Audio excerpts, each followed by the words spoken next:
আসসালামু আলাইকুম, welcome back to my channel. কেমন আছেন সবাই? আশা করি যে যেখানে আছেন আমার প্রিয় ভাই বোন শুভাকাঙ্ক্ষী আপনারা সকলেই আল্লাহর রহমতে ভালো আছেন, সুস্থ আছেন। আমিও আমার পরিবারের সবাইকে নিয়ে আলহামদুলিল্লাহ আল্লাহ পাকের অশেষ মেহেরবানিতে ভালো আছি।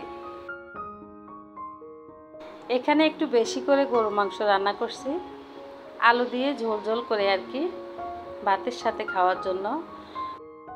আর কোনো তরকারি রান্না করি নাই, শুধু এই তরকারির খাওয়া, সেজন্য একটু বেশি করেই রান্না করছি।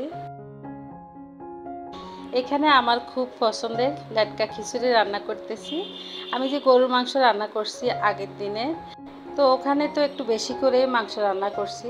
খাওয়ার শেষে আর কি যেটুকু রয়ে গেছে ওই বাকি মাংসটুকু দিয়ে আমি এভাবে লেটকা খিচুড়ি রান্না করতেছি। আমার খুব খেতে ইচ্ছে করতেছে অনেক দিন থেকে। লেটকা খিচুড়িটা রান্না বসিয়ে দিয়েছি। এখানে কিছু চাল আর ডাল রেখে দিয়েছি, একটু ঝরঝরা করে খিচুড়ি রান্না করব। ওটা আমার ছোট ছেলে পিউর জন্য, ও লেটকা খিচুড়ি খাবে না। এই লেটকা খিচুড়িটা আমি সকালে নাস্তা হিসাবে খাওয়ার জন্য রান্না করতেছি। আমরা সবাই খাবো একটু একটু করে মোটামুটি, কিন্তু আমার ছোট ছেলে পিউ খাবে না, ওর জন্য আলাদা একটু খিচুড়ি রান্না করবো আর কি। এখান থেকে আমি চাল ডাল একটু মিশানো রেখে দিয়েছি, একটু ঝরঝরা করে রান্না করব তাই। লেটকা খিচুড়ি রান্নার শেষের দিকে এখানে আমি একটু কুচানো মরিচ ছিল ডিপ ফ্রিজে, সেখান থেকে বের করে দিয়ে দিলাম। একটু জাল জাল হবে, খেতে ভালো লাগবে। আর এখানে বাগার দেওয়ার জন্য রসুন পেঁয়াজ কুচি একসাথে নিয়েছি, সাথে কয়েকটা শুকনো মরিচও দিয়েছি। এভাবে বাগার দিলে লেটকা খিচুড়ি খেতে বেশি মজা হয়। লেটকা খিচুড়িতে একটু বেশি করে তেল মরিচ পেঁয়াজ রসুন দিয়ে এভাবে বাগার দিলে সুন্দর একটা গ্রান বের হয়। তো এখানে রান্নাটা খুবই সুন্দর কালার চলে আসে। কিছু কিছু রান্না আছে দেখলেই বোঝা যায় রান্নাটা খেতে কেমন হবে। তো আমার লেটকা খিচুড়িটা রান্না খুবই সুন্দর হয়েছে, খেতেও খুব মজা হবে আমার মনে হয় আর কি এরকমই। তো খাওয়ার পরে তো বয়স দিয়েছি। তো এখানে আমি আমার ছোট ছেলে পিউর জন্য একটু জর্জরা করে খিচুড়ি রান্না বসিয়ে দিয়েছি, ও একাই খাবে। তো খিচুড়ি রান্না শেষ, আমি আমার খাওয়ার জন্য একটু বেড়ে নিতেছি। খিচুড়িটা খুব গরম, তো এরকম গরম অবস্থায় এই লেটকা খিচুড়ি খেতে বেশি ভালো হয়। তো এখানে আবার একটু আচার নিতেছি, আচারের তেল ঝোল সহ খিচুড়ির সাথে মিশিয়ে খাবো।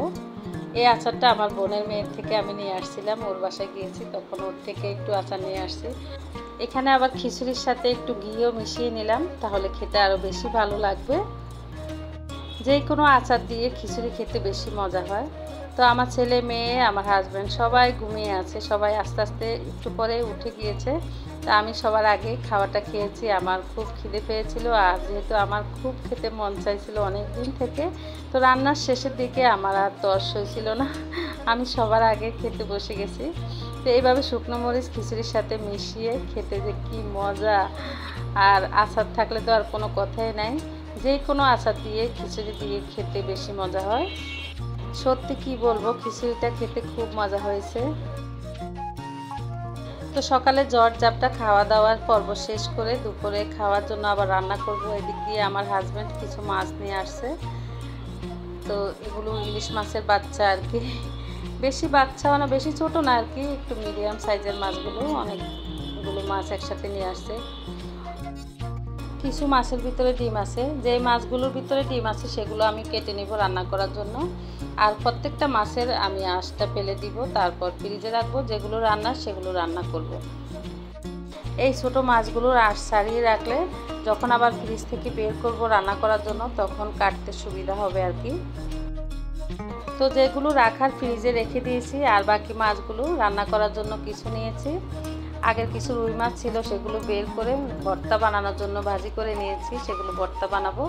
আর ইলিশ মাছ এভাবে সুন্দর করে ভেজে দো পেঁয়াজের মতো করে আর কি রান্না করে নিলাম। তো রান্নার শেষের দিকে এখানে আমি ধনেপাতা দিয়ে দিয়েছি। এরকম ছোট মাছ একটু ভেজে এভাবে রান্না করলে খেতে অসম্ভব মজা হয়। আর ইলিশ মাছ তো মজার কোনো শেষ নেই, সবসময় যেভাবে রান্না করে না কেন ভালোই লাগে খেতে, সবাই খুব পছন্দ করে। ভাজি না করে কাঁচা মাছ পেঁয়াজ টমেটো দিয়ে রান্না করলেও খেতে খুব ভালো লাগে। ইলিশ মাছটা এভাবে রান্না করলাম। ইলিশ মাছের যে মাথাগুলো ছিল সেগুলো পটল দিয়ে নারকেল বাটা দিয়ে এভাবে রান্না করে নিয়েছি। ভিডিওটি এ পর্যন্তই। আল্লাহ হাফেজ।